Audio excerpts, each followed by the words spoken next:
fenotipos celulares que estaban precisamente especificados. Tenían como función específica formar los distintos tipos de hormonas que son las más importantes dentro del funcionamiento pancreático. Y bueno, la semana pasada hablamos de la insulina, que estaba en las células beta, y ahí un poco nos inspiramos y nos explayamos más de lo necesario en realidad en el tema de la diabetes. Pasando al glucagón, que es formado por las células alfa, recordemos lo siguiente: la insulina tenía un efecto hipoglicemiante, porque su función es que la glucosa pase de la sangre a la célula. Por lo tanto, siempre la insulina va a tender a que la glucosa disminuya. Sin embargo, para que la insulina utilice la glucosa que está en la sangre, alguien tiene que estar preocupado de que haya siempre glucosa en circulación. Y si bien es cierto que la dieta aporta un poco de glucosa, las principales fuentes de glucosa tienen que ver con la glucogenolisis y la neoglucogénesis. Y ahí es donde entra el glucagón actual. El glucagón, los principales efectos que tiene: reduce la acumulación de glucógeno, por lo tanto lo que hace es glucogenolisis. Se convierte el glucógeno en glucosa para que esté disponible en circulación. Y además de aumentar la glucogenolisis, también se encarga de estimular la gluconeogénesis en los casos que sea necesario. Por lo tanto, ¿cuál va a ser el estímulo para que el glucagón comience a actuar? Que haya bajos niveles de glucosa en la sangre. Porque ¿cuál es la pega del glucagón? Sacar glucosa de donde sea para que siempre esté disponible en la sangre. Entonces, en ese sentido, tiene bastante lógica que el glucagón aumente en ayuno, porque precisamente ayuno se entiende que el individuo lleva varias horas sin comer, por lo tanto el aporte de glucosa de la dieta es bastante menor, por lo tanto tiene que tener glucosa disponible por otras vías. Eso es lo que explica entonces por qué, aunque nosotros nos midamos la glucosa en ayuna, siempre nuestros niveles van a estar normales, porque no dependemos entonces exclusivamente de la dieta. ¿Sí? ¿Algún tiempo que va a estar en presente? ¿Cuánto tiempo más o menos? ¿Qué cosa, perdón? El glucagón. Mientras haya hipoglicemia.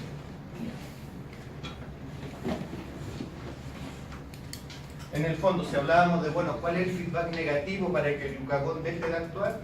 Es que los niveles de glucosa se estabilicen. Ahí está el feedback negativo. El feedback positivo, ¿quién lo da? La hipoglicemia. Por lo tanto, si según la pregunta que hace, yo en ayuna más encima hago ejercicio, es decir, además voy a gastar más glucosa de lo normal, claramente la acción del glucagón se va a prolongar en el tiempo, porque no estoy dando tiempo a que los niveles de glucosa se estabilicen lo suficiente para los requerimientos mínimos. ¿Sí? Que más o menos son como 30 minutos a ritmo moderado, muy alto dura menos. Porque, por ejemplo, no sé si a alguien en el colegio le pasaba, pero se iba sin desayuno al colegio, primera hora de educación física, inteligente de su... A mí me pasaba. Y al rato uno parte muy bien, pero a la media hora empieza con náusea, dolor de estómago. ¿Por qué? Porque en el fondo caigo en una hipoglicemia. Porque la glucosa que aporta el glucagón por estos dos mecanismos tiene sus límites, no es algo automático en que vamos produciendo glucosa, por lo tanto caigo en hipoglicemia y aparecen los síntomas de la hipoglicemia que los veíamos la semana pasada. Típico esto: sudoración, palidez, falta de coordinación. Recordemos el concepto en términos prácticos. Es mucho más grave una hipoglicemia que una hiperglicemia. A largo plazo, por supuesto que la hiperglicemia es la que genera mucho mayores problemas, como hablamos la semana pasada, de deterioro, de funcionamiento de órganos, de distintos tejidos. Ahora, en realidad la hipoglicemia no puede hacerse crónica tampoco, porque antes el individuo va a caer en coma, ¿no? Porque el sistema nervioso no aguanta largos periodos sin hipoglicemia. Por lo tanto, ¿Con hipoglicemia? ¿perdón? ¿Con hipoglicemia? Claro, exacto. O sea, antes vamos a caer desmayados para que nos quedemos tranquilos un rato, y ahí nuevamente los mecanismos de glucogenolisis, eso hará que la glucosa vuelva a aumentar. De alguna forma tienen que hacerlo entender, digamos, desmayar.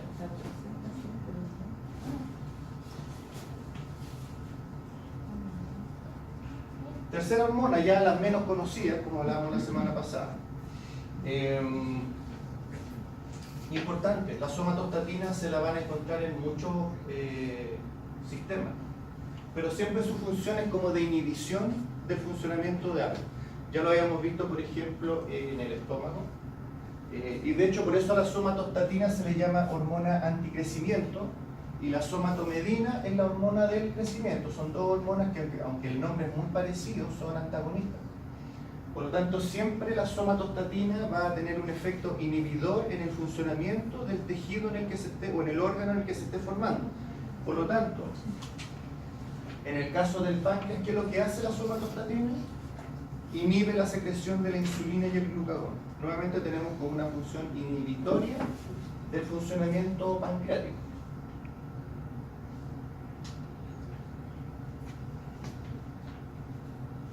De hecho, si nosotros vamos un poco más allá, la somatostatina a nivel del sistema digestivo provoca inhibición de la motilidad gástrica, ¿cierto? ¿Se acuerdan que era la hormona inhibidora del funcionamiento gástrico? Inhibe la motilidad duodenal, inhibe la contracción de la vesícula biliar, por lo tanto también es una hormona antagonista a la...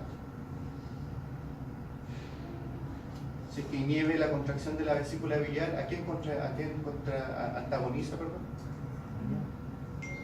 Entonces eso me obliga a recordar cuál es la hormona que contrae la vesícula. Eran tres letritas. Se seca, la cual es histoquínica, ¿sí? Se fija nuevamente la somatostatina siempre inhibiendo motilidad, funcionamiento. Reduce la secreción de ácido, eso lo habíamos visto, de ácido clorhídrico en el estómago. En el fondo empieza a hacer que baje el funcionamiento gástrico.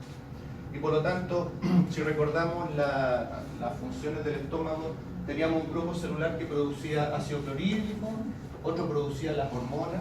¿Sí? ¿Cuáles eran esas células, se acuerdan? Y se llegó tarde, hijo de Dios. Pero para recordar.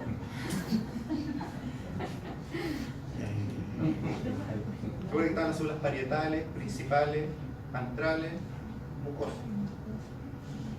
Pero a lo que queremos llegar, fíjense como siempre inhibiendo el funcionamiento del órgano, inhibe también la secretina. ¿La secretina qué función tenía?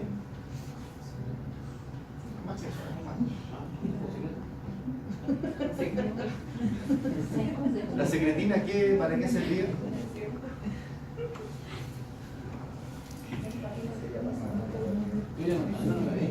Estimula el funcionamiento pancreático. ¿Sí? La hormona que estimulaba la producción de enzimas pancreáticas. Ahí.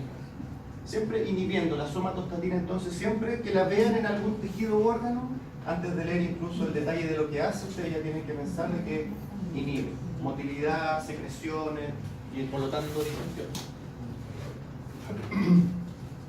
Y como dice acá, inhibe la absorción de glucosa y triglicéridos a través de la mucosa intestinal. Bueno, pero si volvemos a lo que nos convoca en este caso, que es qué rol juega dentro del páncreas endocrino, inhibe la secreción de las hormonas pancreáticas, insulina y glucagón. Ahora, en todo caso, siempre cuál va a ser la señal que va a mandar por sobre lo que haga la somatostatina, la hiperglicemia, así que la insulina se va a disparar al tiro a hacer la pega, o la hipoglicemia, el glucagón inmediatamente empieza a hacer la pega. De lo que deberíamos entonces un poco ver es que es como un sistema de seguridad para que no haya una hiperfunción de estas dos hormonas.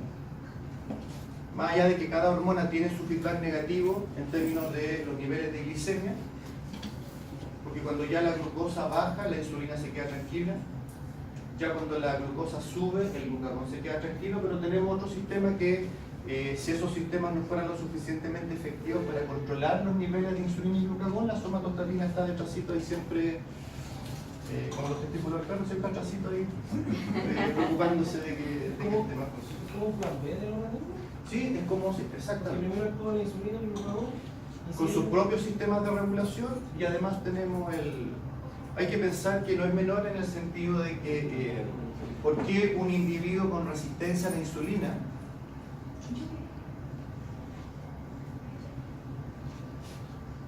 en que tiene suficiente insulina, aunque la insulina no puede hacer la pega, finalmente puede terminar a largo plazo siendo dependiente de insulina. Es porque el páncreas se agota, el páncreas empieza a sufrir un desgaste porque mucha insulina no puede hacer la pega. ¿Cuál es la señal para el páncreas? Hiperglicemia, más insulina.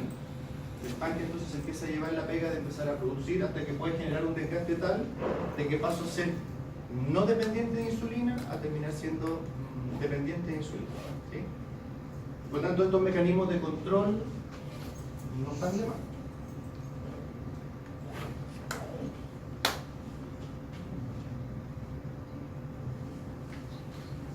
Y finalmente, otra hormona que también tiene como función controlar, regular el funcionamiento pancreático, este ya el menos conocido tal vez, el polipéptido pancreático,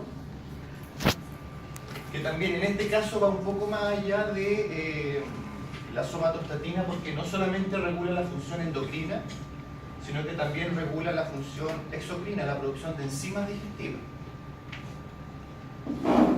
Y también, como pueden ver, también regula la secreción de otras hormonas que funcionan en el sistema digestivo, como la secretina, estimula la función pancreática, CCK estimula contracción de la vesícula biliar. Entonces, si nosotros vemos como en resumen del páncreas, las dos hormonas que principalmente trabajan regulando la glicemia son las dos primeras. Las otras dos lo que hacen un poco es estar inhibiendo y regulando. No lo veamos como tan negativo que me frena la acción, sino que regula. Somatostatina y polipéptido pancreático. Cada una entonces en un distinto tipo de célula del islote de Langerhans. De hecho, las células F son las menos abundantes, son bastante escasas. Así que su impacto también debe ser mucho menor. Páncreas. Bueno, la paratiroides.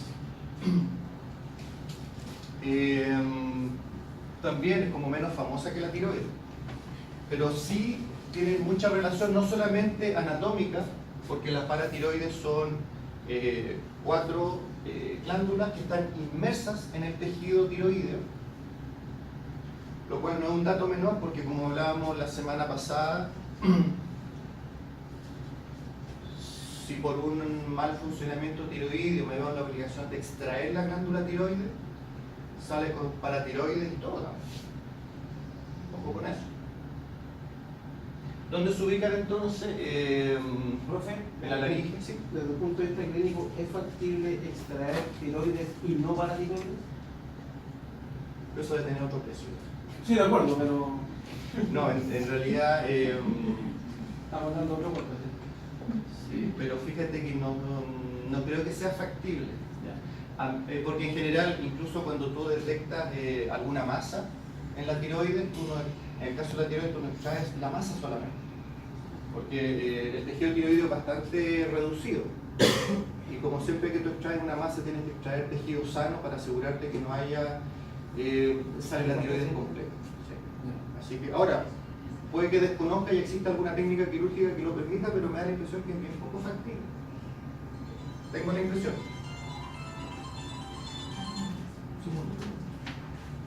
Mediten eso. Sí, están inmersos en la glándula tiroides. Sí. Afortunadamente para nosotros solo secreta una hormona, que es la paratormona, que algo habíamos comentado de que antagoniza a la acción de la calcitonina, que es la que secreta la tiroides. ¿En qué sentido? Que la calcitonina, su función era reducir los niveles de calcio en la sangre. La calcitonina, la que vimos en la tiroides. En cambio, la paratormona, su función es precisamente aumentar los niveles de calcio en la sangre. Es decir, que normalmente tenemos un par de hormonas que trabajan y que se regulan unas a otras. Es decir, cuando el individuo tiene un exceso de calcio en la sangre, la calcitonina comienza a actuar, que principalmente lo que hacía era eliminar calcio por la orina o almacenarlo en los huesos. Si por el contrario lo que está faltando es calcio, empieza a actuar la paratormona y lo que hace principalmente es sacar calcio de los huesos. Recuerden que el metabolismo del calcio siempre va de la mano del metabolismo del fósforo, por esta relación calcio-fósforo que siempre debe mantenerse en circulación. que varía. En algunas especies 1:1, en algunos es 2:1, lo cual tal vez para nosotros no sea muy relevante, pero para los nutricionistas, cuando se formulan las dietas, es muy importante que en la dieta estén estas relaciones para que precisamente no hayan problemas, especialmente en los momentos del individuo en que hay altos requerimientos de calcio, por ejemplo en la gestación, por ejemplo, o más que en la gestación, en la lactancia.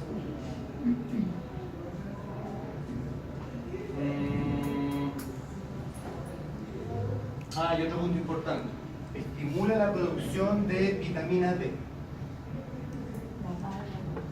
la paratormona, sí. Ahora recordemos que la vitamina D está en un estado inactivo y que se activa biológicamente con el sol, sí, con la, va a ser más específico, con la luz ultravioleta. Sí. Y lo que habíamos dicho, antagoniza entonces a la calcitonina. Sí.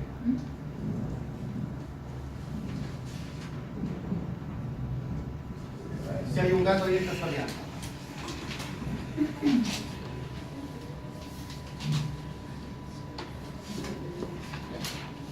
A propósito, este hipotálamo, hipófisis, gónadas. Seguimos viendo las hormonas entonces que produce la adenohipófisis y en este caso, por lo tanto, de cuál nos toca hablar, de la LH, hormona luteinizante, y de la FSH, que es la hormona folículo estimulante, que aunque los nombres, como habíamos conversado, apuntan a que pareciera que solo actúan en los ovarios y en el ciclo ovárico, también tiene acción sobre los testículos, sobre las gónadas masculinas. Si nosotros viéramos cuál es el eje, o sea, si de repente en la prueba dijera haga, por ejemplo, se me ocurre, haga el esquema del eje gónada, lo que uno debiera ver es que primero desde el hipotálamo se libera un factor liberador de gonadotropina que estimula la hipófisis para que produzca, ahí está el factor liberador, para que produzca FSH y LH en el lóbulo anterior, la adenohipófisis. Y en ese sentido,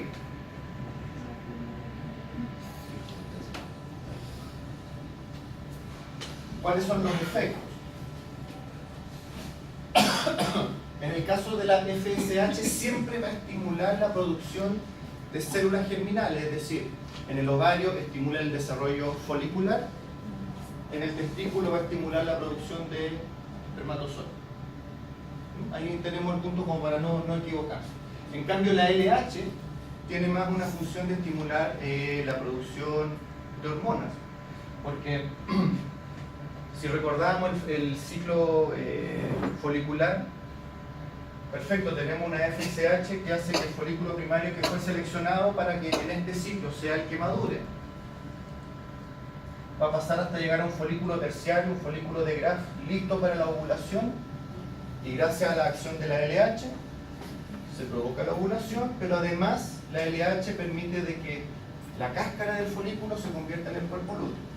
¿Y cuál era la principal función del cuerpo lúteo? La producción de progesterona, porque es la progesterona que eventualmente va a sostener la gestación. ¿Sí? Y eso un poco lo asociémoslo en el caso de la mujer al ciclo menstrual. Desde el día 14, ¿por qué empieza a generarse un aumento del endometrio? Porque como se está liberando mayor cantidad de progesterona luego de la ovulación, día 14 al 28, estamos preparando un endometrio para la gestación. Si la gestación no ocurre, el cuerpo lúteo tiene una vida determinada, 14 días. Si a los 14 días no hay señales de implantación, no estamos hablando de gestación todavía, los niveles de LH se caen, por lo tanto el cuerpo lúteo muere, la progesterona entonces también se viene al suelo y el endometrio ya no tiene quien lo avale, digamos, menstruación. ¿Sí?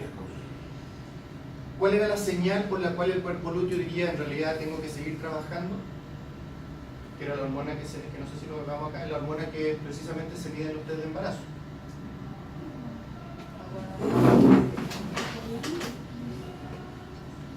HCG, sí. La hormona gonadotrofina coriona.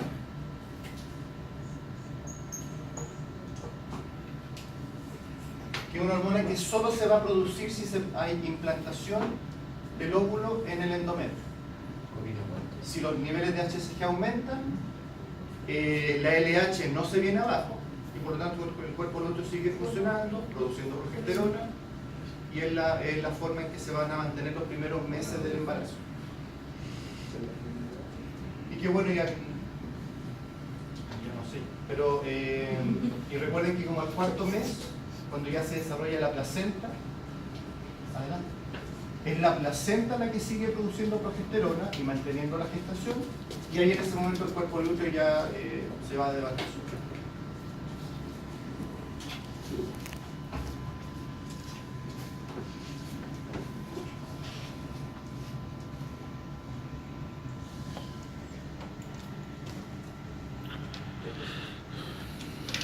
Sí, FSH, gracias. FSH entonces, en el caso de testículos, estimula la producción de células germinales, espermatozoides. Pero la LH actúa sobre las células de Leydig, fácil recordar, LL, para la producción de testosterona. Si la LH entonces se preocupa de producir, no es directo, se fijan, pero la LH hace que en la hembra hayan altos niveles de progesterona, en el macho altos niveles de testosterona. Pero además un punto importante, las células de Sertoli, además de producir espermatozoides, también producen una hormona, que es la inhibina, que aquí tenemos la retroalimentación negativa en el eje hipotálamo, hipófisis, gónada.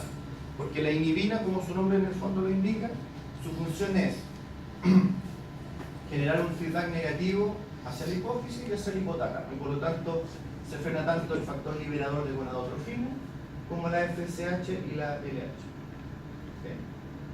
Pero la inhibina en el no sé cómo actúa también por concentración de testosterona. La inhibina, ¿cuándo actúa? Claro, exacto. Cuando hay altas concentraciones de testosterona. Sí. Sí. En el caso de la hembra, entonces, como comentábamos recién, el feedback negativo está dado principalmente por gestación o no gestación. En otras palabras, esta hormona. Esta hormona es la que indica si seguimos con nuestra gestación o volvemos a reanudar el ciclo estral.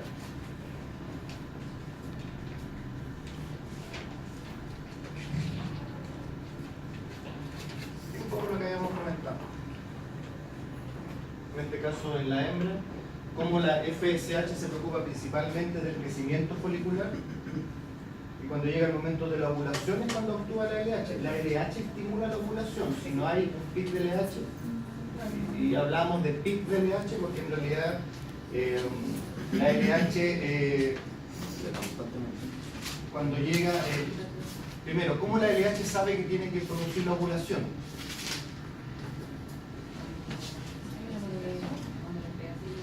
Tiene que haber alguna señal, ¿cierto? Bueno, recuerden que la primera etapa del ciclo estral mandan los estrógenos. Por eso están todas las señales para atraer al macho. Después que ocurre la ovulación, la hormona que manda es la progesterona. Bueno, ¿de dónde salen esos estrógenos? De las paredes del folículo. Por lo tanto, mientras más crece el folículo por la acción de la FSH, más aumentan los niveles de estrógeno. Mientras más madura, más altos los niveles de estrógeno, y cuando los niveles de estrógeno llegan a cierto nivel es la señal para que la LH genere la ovulación. En ese momento, como ya las paredes del folículo empiezan a luteinizarse por acción de LH, los estrógenos se empiezan a caer y la progesterona comienza a elevarse. Por lo tanto, por eso en ese momento ya el macho la hembra no es atractiva para el macho, ¿sí? Porque ya los signos... ¿Te causa gracia, Francesca? Muy machista. Pero claro, en realidad ya no hay onda. ¿Profe? Sí. Disculpe la duda o por ignorancia, pero ¿qué significa luteinizarse? Porque eso siempre, el concepto siempre se ocupa, pero sí. ¿Qué significa? Pero sabes que el lúteo viene de amarillo. Por eso también al cuerpo lúteo se le dice cuerpo amarillo. Pero tiene que ver con que macroscópicamente empieza a cambiar el aspecto, a ponerse más amarillo, lo que histológicamente se traduce en la producción de células que sintetizan progesterona. Es como que el tejido comienza a progesteronizarse. Yo creo que Sí. no, pero el lúteo es amarillo, no significa eso. ¿Y Sí. cómo actúa ahí? ¿Qué es lo que bloquea una pastilla anticonceptiva o una inyección anticonceptiva? ¿Cuál es la señal que bloquea o cómo funciona? Mira, buena pregunta. Pero por ejemplo, vámonos a los anticonceptivos de mascotas, que están totalmente contraindicados partiendo. ¿Sí? Hubo como un boom en un tiempo de Claro, el Ovocel, me acuerdo, una cosa así como... Pero lo que, principalmente lo que hacen es que generan un ambiente hormonal que inhibe la ovulación. Por lo tanto, ¿cuál debería ser ese ambiente? Progesterona. Porque ¿cuál es el ambiente que promueve la ovulación? Los estrógenos. Dijimos que los estrógenos de repente gatillan a la LH para que haya ovulación. Por lo tanto, eran hormonas ricas en progesterona, fármacos. Y la progesterona tiene kilos de efectos secundarios. Partiendo por lo que hablábamos la semana pasada, primero genera resistencia a la insulina, porque es antagonista a la insulina. Y por eso habían mucho, bueno, pero sí, eso. Ahora, en términos de anticonceptivo humano, yo entiendo que hay distintas formulaciones que afectan distintos etapas, entonces yo prefiero no marchar. Así que vaya.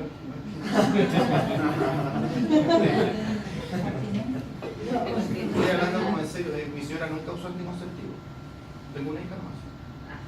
Por si acaso. Entonces tampoco ni por ese lado sé mucho de anticonceptivos. A eso quería llegar. ¿Cómo lo dices? Crecimiento espiritual. ¿Cómo? Creo intuir lo que es. Oh, se acabó. Hagamos una pausa chiquitita para que cambiemos el switch y entramos ya con Renato.